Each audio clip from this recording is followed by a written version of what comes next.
So here's the thing. It is easy to get caught up in the hype, right?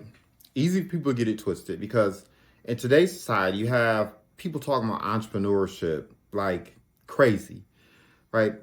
And it's tempting to believe that if you're not a millionaire, somehow you failed. And I'm here to tell you that's just not the truth. If you're not earning $1 million as a business owner, number one, let me put it in perspective for you. 90% of business owners will never make it. Now, I know the statistics say close to the 50 to 60%, but it doesn't account for the business owners that are just, they launch something and it's stillborn, right? They never really take the first steps to make the business work. They don't stick in it long enough, or they never file. They never put it on paper, right? You never make, quote unquote, make it legit. That's number one. 90% of people are going to fail at their business endeavor. And so if you're in a situation where you're earning income consistently as an entrepreneur, you're already winning. That's a huge victory. You're in the top 10 percentile. Number two, look, 90% of business owners will never know what it's like to earn six figures over the period of 365 days. 90% will never know what it's like to earn that type of revenue. And so once again, people really just get out of pocket with these discussions sometimes. And you're online looking at what's being projected to you, social media, and the images that are being shared with you. And I'm telling you, the majority of those business owners who are online, I promise you, it's all curated. They're not earning that type of money. And the individuals who are earning that type of money don't have time unless they are social media influencers, right? Is what they do.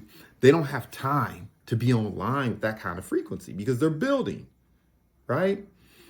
The other thing I want to put in perspective is, look, let's say you're earning an extra $1,000 a month, 5-10 hours a week. Number one, you're winning. Let me just put that in perspective. You are winning. That's $12,000 a year. That's a life change for people. That is a lifestyle change. That's a different zip code. That's a different car.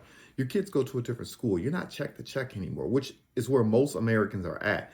Even if they're earning six figures plus, most people are check to check. You put an extra $12,000 on top of the money you're already earning, my goodness, right? And then consider this. If you set aside $1,000 a month for a period of 10 years at an 8% return, you're going to accumulate $180,000. Now, you try to convince me that $180,000 after 10 years, you wouldn't feel pretty good about yourself. Because look, here's the bottom line. If you ask most individuals, how much money do you need to live? Really, the car, the house, lifestyle, et cetera, et cetera, et cetera. How much, and calculate it. I guarantee you for the uber majority of people, $100,000 isn't necessary. So here's the thing. Don't let people get your perspective twisted. You're a winner if you're being successful as an entrepreneur regardless. Celebrate success in advance.